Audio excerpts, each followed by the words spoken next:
A little background. My mom and dad were both orphans. My dad died 2 weeks before I was born. My mom didn't really have a support system, so we were just the two of us. I never lacked anything, because my mother worked all her life to give me the life I have today, and didn't even have time for herself to start a new life again. She did all the little jobs possible so that we didn't miss anything. She deprived herself of food to give me food. I had very good clothes, while she had none. I saw her make sacrifices again and again, and always with a smile. Frankly, I always thought she was an angel dressed in a human body. The only time she yelled at me was when I was 16, when I saw her getting sick and working at the same time. I wanted to help her by finding a job, but she was angry and told me it was not my job to take care of her, and it was up to her to take care of me. She wanted me to get really good grades, to get into the best universities. It's the only way I can protect myself when she can't anymore. Even at university, she didn't want me to work. I had to be focused on my studies, but she wanted me to volunteer so that I could be an adult who could do something with his hands. I met my wife there while both of us were volunteering. My wife is a good person, but she was never close to her parents or her siblings. Yet she adored my mother since she met her. There were times when I thought she loved my mother more than she loved me, and we laughed about it. Deep down, I think she was looking for the bond between mother and daughter that she did not have from her mother. When I finished my studies, I found a job. We moved in together, but she wasn't comfortable that I call my mom every day. Remind you, those were 10-15 minutes calls, but eventually she stopped bringing it on. 2 years later, I bought a house for my mother, because we never had a house in our name. We lived from apartment to apartment, so for all the sacrifices she made, it was for me the least of it, and it was non-negotiable. That's where the problem started with my wife, then girlfriend. She wanted me to think about us first. I told her my dream had always been to buy my mom a house since I was little, and that's what I had to do. But she complained about it to my mom. My mom didn't even know I bought a house for her, as it was supposed to be a surprise for her birthday. She was uncomfortable receiving the house because of my wife and told me that it wasn't necessary, that we could use it for us when we get married. I was furious. I told my mother that the house was for her, that she could do whatever she wanted, but it was time for her to think about herself first. Our relationship survived that. We got married, and then we had our own house. Our life was going well until 2 months ago, when my mother fell ill. I wanted her to come and live with us so that I could take care of her, but my wife didn't want to. I then decided to rent an apartment with my own money right next to our house so that I could be close to her and go there to take care of her. But even that idea didn't sit well with my wife. Me and my wife don't have children yet. We both work. I usually come home at 6 p.m., but since my mother is sick, I go to see her and come home at 8 p.m. On weekends, I see her for 1 or 2 hours, and the rest of the time, I spend it with my wife. We go on dates. I always accompany her in her hobbies, even though she never went to mine. 2 days ago, she told me that she thought about it, and she thinks I prioritize my mother too much. She told me that I had to choose between my mother and the life I want to build with her. The truth is that I never made her feel that way. We both work, but I'm the one who cooks. And I pay a person to do the housework. I make sure I do the dishes she likes. She didn't even know what I like to eat because I never complain. I run her baths, give her massages, flowers. I write her poems that I hide somewhere in the house for her to find out. We go on a trip 1 weekend a month. I earn much more money than her. I told her to keep her money for herself, and I take care of all the bills, even hers. I always make sure to listen to her and consider her opinion, and I think I am easygoing because I can change my mind to accommodate hers. But I realize that she tries to completely dominate me, and the only subject where I don't give her a choice is my relationship with my mother. So there, I'm going to have a talk with her and put some very clear boundaries. If she doesn't want to, well, we're going to divorce. Just want it out of my chest. Original poster replied question about somebody said, if you're not neglecting your wife, what does she want from you? Well, I asked the same question, but she can't answer. She said she feels that way. I think she does a lot of projecting of her own relationship with her mother. Her mother is very toxic and abusive. I always try to be there for her, listening to her, being her support system, but anytime I'm listening to her, she ends up telling me I can't even understand her because I have the perfect mother. More about his wife and mom's relationship. As I say in some of my comments, I didn't do justice to my wife when I wrote the post because I was so upset and overwhelmed. But she is a wonderful human being, not just with me, but with everybody as far as I know. And of course, when I cook, she will wash the dishes. We have a housekeeper too. She was with me when I didn't have money and supported me a lot when I decided to create my own company, and we get along very well. I always told my wife, since she was my girlfriend, that she was family. There is not a side because we are all on the same side. Matter of fact, my wife talks to my mom every day and calls her mom. She buys her gifts more than I do. She even told me once that she wished she was her mom.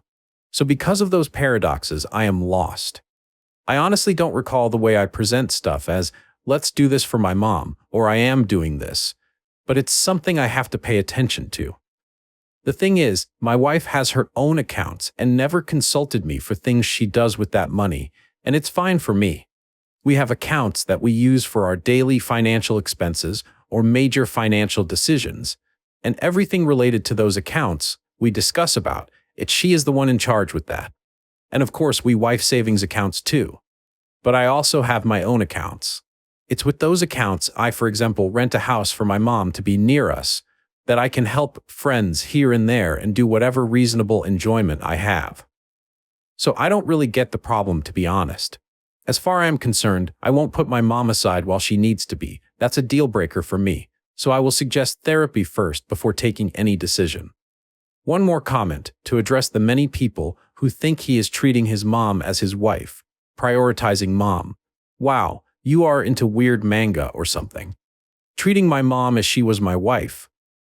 I don't have an Oedipus complex, so you can feel at ease. I won't say it again, because you can believe whatever brings you to the conclusion you already made up your mind. But yeah, I am a big mama's boy, because I call my mom less than 15 minutes every day and will see her every other Sunday. Yes, I am a rubbish husband because I wanted to commit the crime of moving in with my mom the time she heals, but ended up committing a bigger crime by renting a house near mine so I can spend 2 hours with her every day while she is sick. What a rubbish human being I am for buying a house for my mom first, while my wife wasn't even my wife.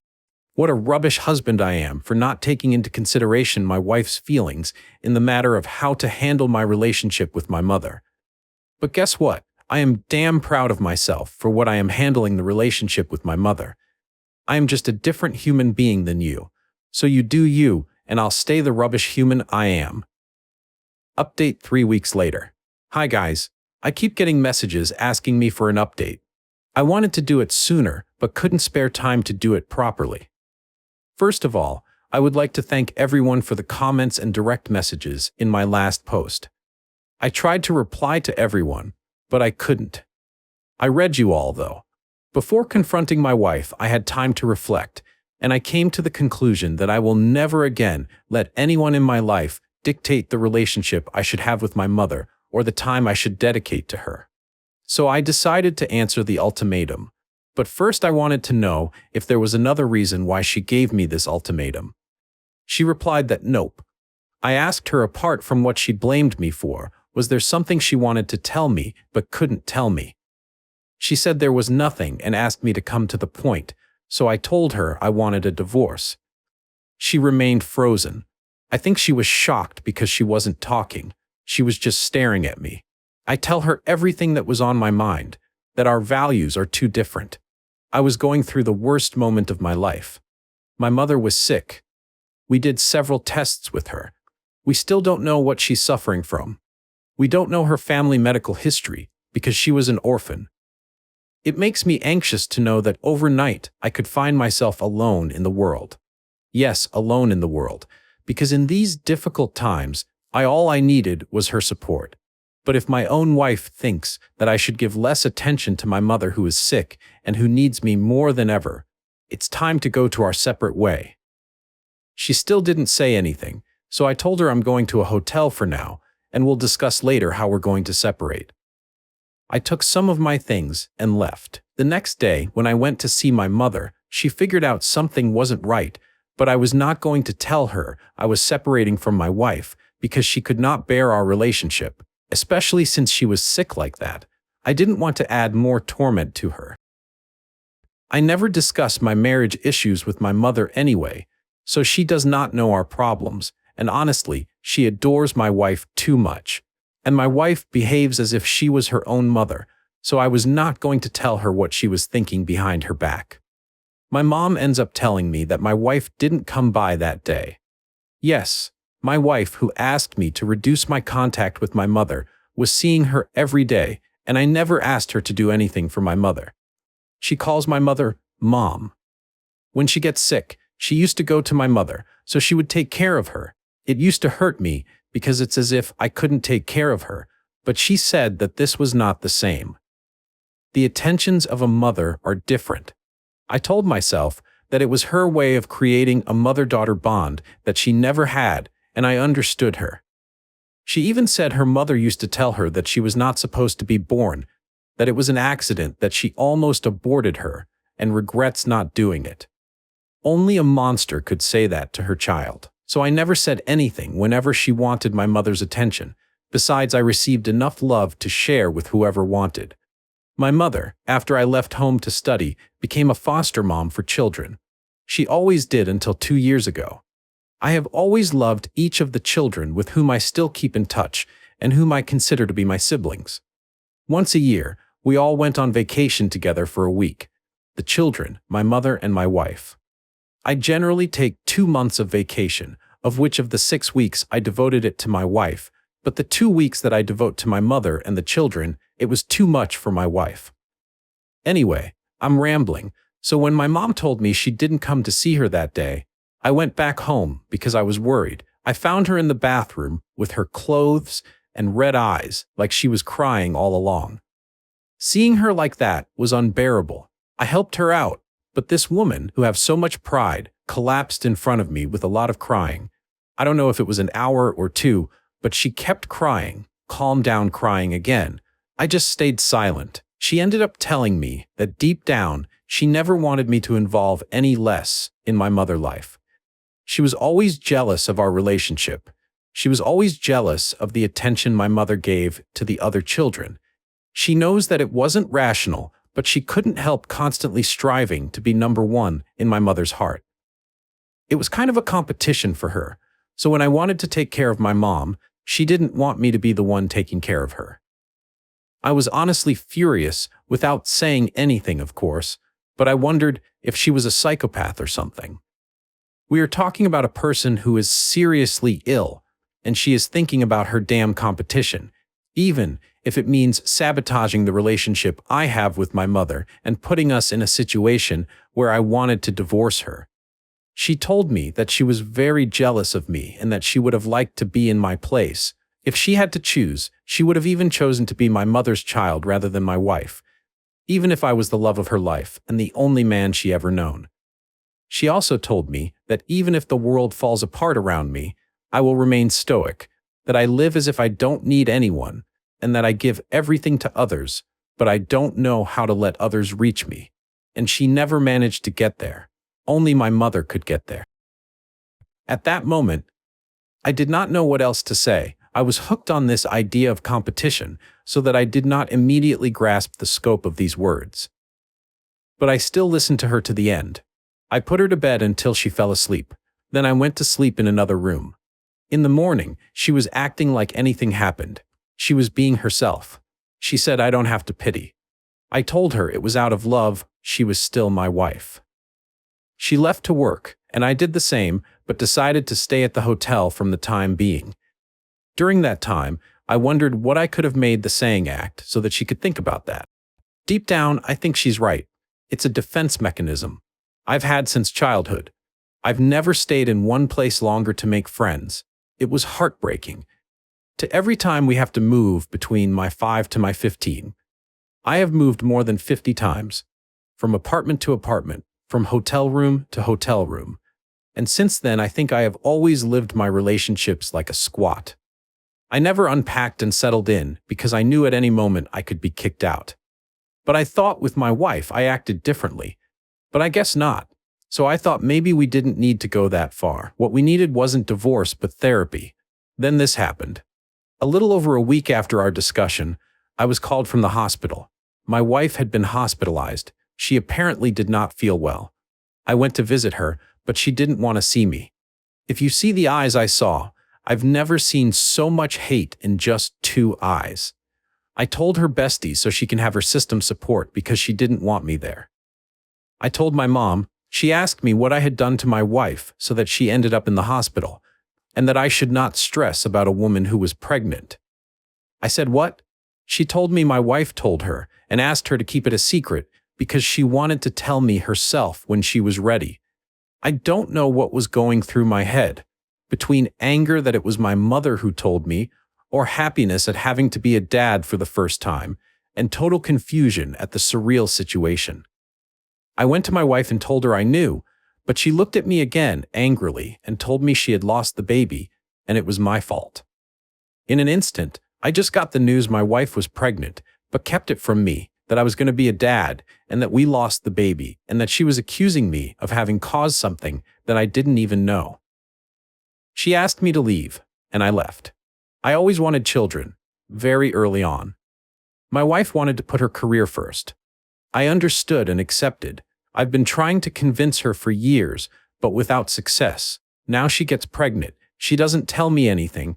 She talks to my mother about it, and she says I caused her miscarriage. Since then, she says she didn't tell me anything because she wanted to first confirm if I could deal with all the responsibilities I give myself and raise a child at the same time. I don't understand her, and I admit since then I have a fierce hatred against her. I don't know how to look at her without having anger on me, and I don't want to hurt her with my words. I take care of her at home, but we don't talk to each other. I'm not going to stay with her. It's not possible. I started a session with a psychologist. He told me that patience was my best weapon, that I shouldn't make a permanent decision on emotions that could be temporary, and that I should take time to see if there were things to salvage. Here is where I am. I don't know if I'll do another update. I took days off to be there for my wife and for my mother, but I'm feeling pretty depressed, and I just want to get away from all this crap right now. Thank you in any case for giving me your point on your first post, for your support or your critics. New update. Hi folks, it's been a while. I didn't intend to post again after my last one, but even though it's been months, I still get support and people asking me where I am in my life. So I think I owe you at least one last update because your comments and direct messages helped me a lot during a time I needed it the most. I don't know if it's going to be long or not, but let's go. About my wife. After she had a miscarriage, yes, she was definitely pregnant. I had to take care of her because she couldn't do it on her own. After what happened, I had nothing but anger and hatred in me, but as I said last time, if something is fragile enough to break, you have no choice but to treat it gently. I didn't want her to break. I didn't want to leave her in the worst time of her life. So I did my duty as a husband. Despite everything, her mental state was getting worse. She thought she was still pregnant, and she was talking to herself.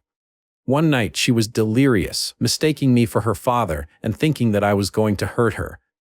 I had to call the emergency room. Then after examination, a psychiatrist advised me to have her hospitalized. That's what I did. She spent 6 weeks there. She was diagnosed as having borderline personality disorder. Doctors suspect delusional disorder too. And they also suspect that she was heavily abused as a child, but that's all they were allowed to tell me. She didn't want to see anyone, especially her family. She suggested that we communicate through letters, and every time I went there, I took her letter, then the next day I dropped mine. It's crazy. I have the impression that in 2 months I got to know her better than the 10 years I spent by her side.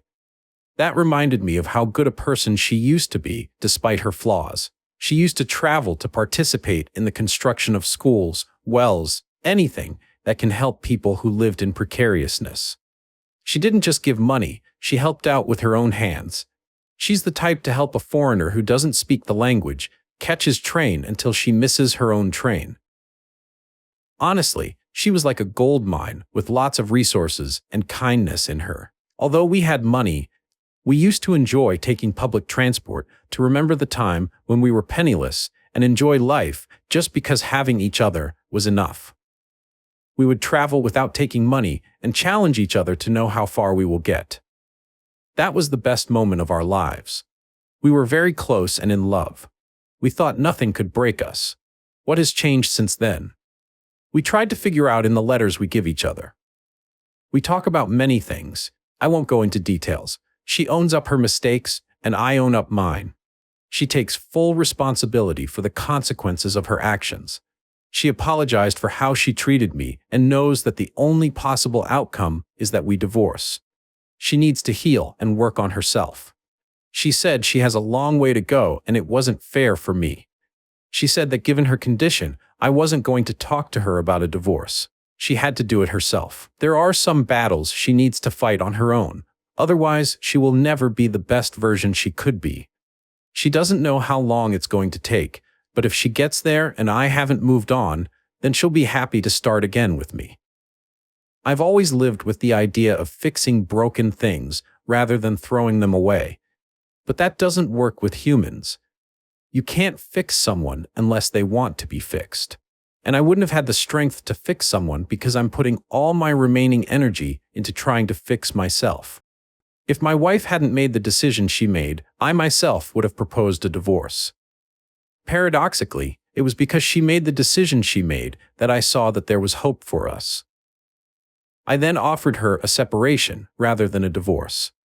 And a year from now, if we still want to get divorced, we'll get divorced. If we trust that we could be in a healthy relationship, then we'll get to know each other again, communicate, and try to do things differently. She agreed and said that was what she hoped. When she got out of the hospital, she didn't want us to meet because if we saw each other, she wouldn't have had the strength to keep her resolutions. For my part, I had not yet let go of all the negative feelings following the events that happened before her hospitalization, so in the end, it was best for both of us. We chose to continue to send each other letters, and that's fine with me for now. She was able to see my mother. She wrote what my mother told her. That she will always be a mother figure to her, despite the bad decisions she made, that she didn't have to compete for her love because she already had it. And that's one thing that will never change. She asked me if I was okay with her being in touch with my mother. I told her it was up to them. She didn't need my consent. However, she was not likely going to see my mother too often because I had decided to go to another country for my mother so she could benefit from one of the best hospitals in the world, which is in Europe. About me. I've been in Germany for almost 1 month now. We are from France, and I'm learning to delegate work. It's a resolution I made during my therapy. I needed therapy, and it was especially you guys who convinced me. I will always be grateful to you. The therapy sessions were so heavy and tiring that I didn't have the strength to do much after leaving my therapist's room, but it got better over time. I am currently working remotely. I go back to France once a week to settle things at work and continue my therapy sessions because I don't want to change therapists. I managed to devote time only to myself, which is actually good. One of my foster brothers wanted to come with us to Germany since he manages to work remotely too. He is a great help. In short, I'm getting better and better. About my mom. This is probably the most difficult subject to discuss. And I admit that I don't really want to talk about it, but I also think that talking about it here is good practice to be able to talk about it in my life. A few years ago, we lived from apartment to apartment, hotel to hotel. This is one of the worst times of our lives. The state always found us a place to sleep because we were a single mother and a child. It wasn't stable because we had to change places every time, but it was better than sleeping outside. My mother was and still is a very beautiful woman. It happened that she received sensual proposals for an apartment right in front of my eyes. I don't know what she went through with my dad, but she never wanted to be with another person, because she says death doesn't stop a loving relationship from continuing. There was an association that used to take care of us by always finding a place to stay at night. One day, One of the people who were in charge of finding us places to sleep wanted us to stay in his apartment, and they found a better place because we were in a very unsanitary hotel. My mother didn't want to go, but I convinced her to go because the idea of sleeping warm in a good bed was all I could think of. But after we had dinner at his place, he started making moves on my mother, who stopped him right away. He told us it was either that or we got out of his house. So we left. We went back to the hotel where we were, but our room was already taken. There was nothing we could do, at least that day, so we chose to sleep outside. Trigger warning: gang molest. At some point, while sleeping, we were woken up by a group of men who were trying to molest my mother. They hit me so hard that I was even afraid to try to help my mom. Some other men, whom I guess came back from a party, heard the screams and came to help us. Our attackers fled. I always said that my mother was almost molested. That's what I always said, and I ended up believing it. But my mother was indeed molested before my eyes. I finally said it. My mother was molested before my eyes, and I couldn't do anything. If that day we had thrown ourselves into each other's arms and cried together, maybe things would have been different. But she got up, took my arm, and told me that this place was not safe and that we had to look for a safer place. That was all. We never talked about that day again. We carried on with our lives as if nothing had happened. Things got better eventually. She worked hard so that I could be successful. She invested all the money she earned in her entire life on my project, and today I owe her the company I created. How did she manage to survive the hell she'd been through? Ever since I came to terms with the idea that she was molested, all I wanted was to tell her about it. But it's not about me, it's about her. She's the one who experienced the worst. I would so much like to talk to her about it, but I don't know what good can come out of it after so many years. That's it. That's all. As for today, her condition is improving. The future looks brighter than it did a few months ago. Well, I think that's all. This will be my last post. To all who have followed me in those hard times, I thank you from the bottom of my heart and wish you the best in your life. May what you have left to live be better than what you have already lived.